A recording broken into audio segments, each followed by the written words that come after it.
नमस्कार. श्रीमद भगवद गीतेच्या दुसऱ्या अध्यायाचे महात्म्य. श्री भगवान म्हणतात, लक्ष्मी, मी तुम्हाला प्रथम अध्यायाचे महत्त्व सांगणारी उत्तम कथा सांगितली आहे. आता या दुसऱ्या अध्यायाचे महत्त्व ऐका. दक्षिण दिशेला पुरंदरपूर नावाच्या गावात वैदिक ब्राह्मणांमध्ये श्री देवशर्मा नावाचा एक विद्वान ब्राह्मण राहत होता.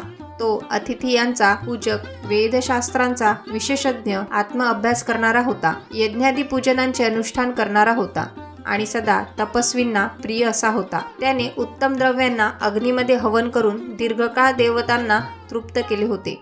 परंतु त्या धार्मिक ब्राह्मणाला कधीही शाश्वत शांती मिळाली नाही. परमशुभ तत्वांचे ज्ञान प्राप्त करण्याच्या इच्छेने तो दररोज विपुल सामुग्रीसह तपस्वींची सेवा करू लागला. अशा प्रकारे त्यांनी चांगले आचरण करण्यात बराच काळ घालवला. एके दिवशी एक संन्यासी महात्मा त्याच्या समोर पृथ्वीवर प्रकट झाले. ते पूर्व अनुभूती आकांक्षारहित, नासिकेच्या अग्रभागांवर दृष्टी ठेवणारे व शांतचित्त होते. निरंतर देवाचे चिंतन करीत ते आनंद विभोर असायचे. तेव्हा देवशर्माने त्यांना विनम्र प्रणाम केला आणि विचारले, हे महात्मा, मला शांतिमय स्थिती कशी प्राप्त होईल? आणि यावर त्या ज्ञानी संताने देवशर्माची सौलपूर गावामध्ये मित्रवान नावाचा एक शेळी पालक आहे, तू त्याच्याकडे जा, तो तुला शिकवेल. हे ऐकून देवशर्माने महात्माच्या चरणांची आराधना केली आणि समृद्ध सौपूर येथे पोहोचल्यावर उत्तरेला एक विशाल जंगल त्याला दिसले.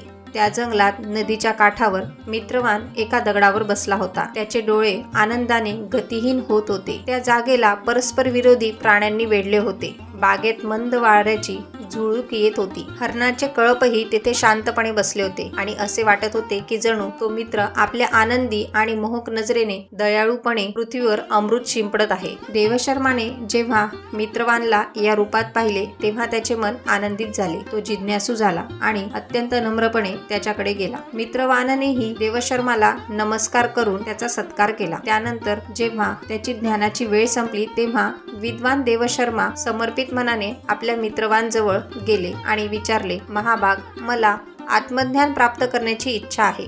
मला असा उपदेश करा ज्याद्वारे सिद्धी मिळविता येईल. देवशर्माचे म्हणणे ऐकून मित्रवानने क्षणभर विचार केला. त्यानंतर ते असे म्हणाले, मी एक प्रसंग सांगतो, ते तुम्ही ऐका.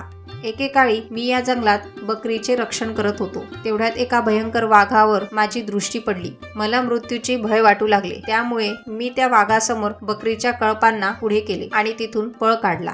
परंतु एक बकरी लगेच स्वतःचे सर्व भय सोडून नदी किनारी त्या वाघासमोर उभी राहिली. तेव्हा तो वाघही आपला द्वेष सोडून तिथे चुपचाप उभा राहिला. तेव्हा ती बकरी त्याला म्हणाली, हे वाघा, तुला तर अभिष्ट भोजन प्राप्त झाले आहे. माझ्या शरीराचे मांस तू प्रेमपूर्वक खा. तू असा का उभा आहेस? तुला मला खायचे नाही का?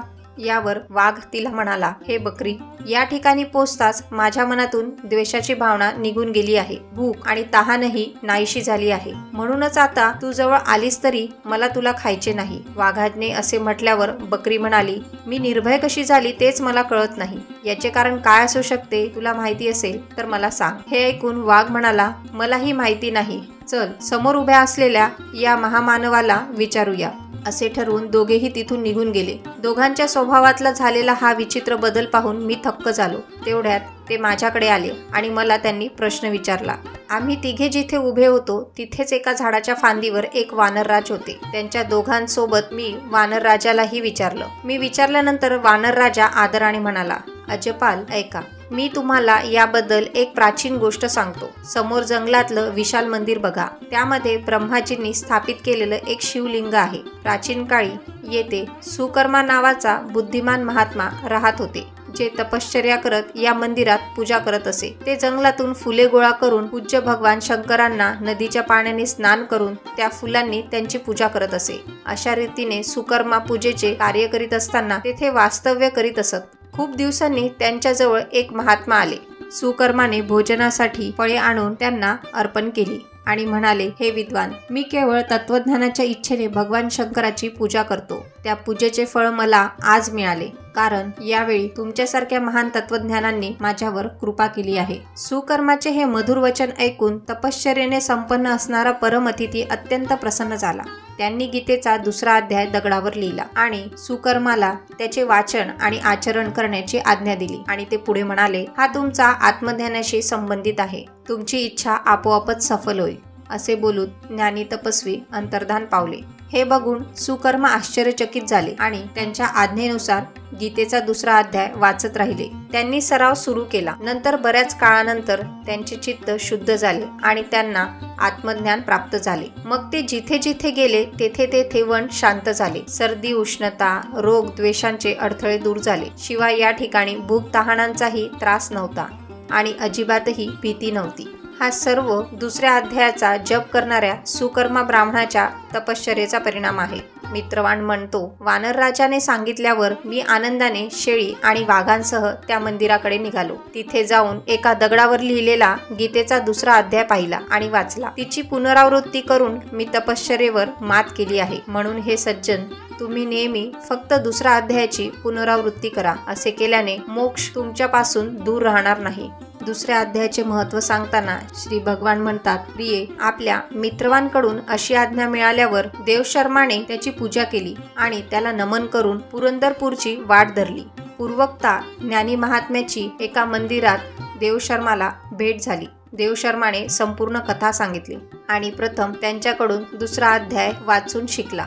त्यांच्याकडून उपदेश मिळाल्यानंतर शुद्ध अंतकरणाने सुकर्मा दररोज मोठ्या भक्तिभावाने दुसऱ्या अध्यायाचे पठण करू लागला. तेव्हापासून त्यांनी अनवद्य म्हणजेच प्रशंसेस योग्य असे परमपद प्राप्त केले.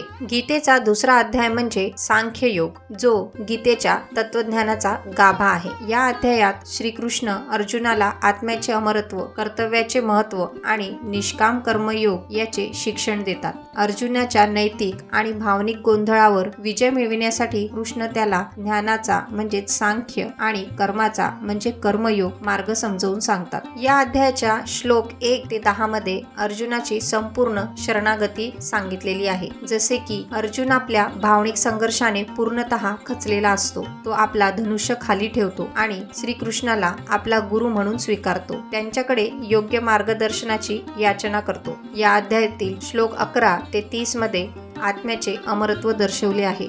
जसे श्रीकृष्ण अर्जुनाला समजवतात की आत्मा अमर, अजर आणि नित्य आहे.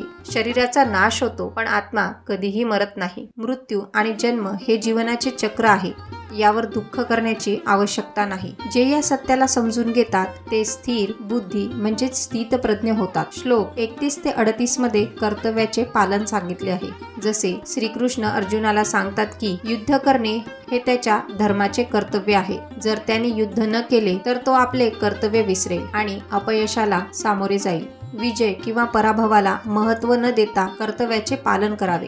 पुढे या अध्यायामध्ये श्लोक 39 ते 53 मध्ये निष्काम कर्मयोगाचे वर्णन आलेले आहे. जसे श्रीकृष्ण अर्जुनाला कर्मयोगाचे तत्वज्ञान सांगतात. फळाची अपेक्षा न करता कर्म करणे. कार्य करताना मन फळापासून अलिप्त ठेवावे. यामुळे मन शांत होते. निष्काम कर्मयोग म्हणजेच मोक्षप्राप्तीचा मार्ग आहे. या अध्यायातील श्लोक 54 ते 72 यामध्ये स्थितिप्रज्ञाची ओळख सांगितलेली आहे. अर्जुन विचारतो की स्थितिप्रज्ञ म्हणजे काय?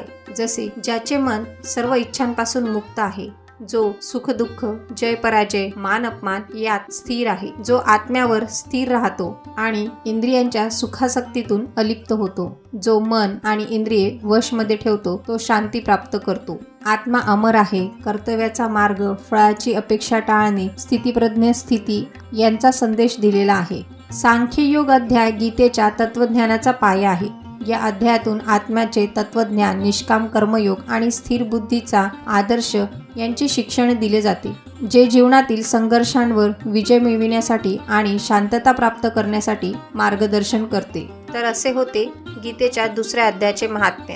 धन्यवाद.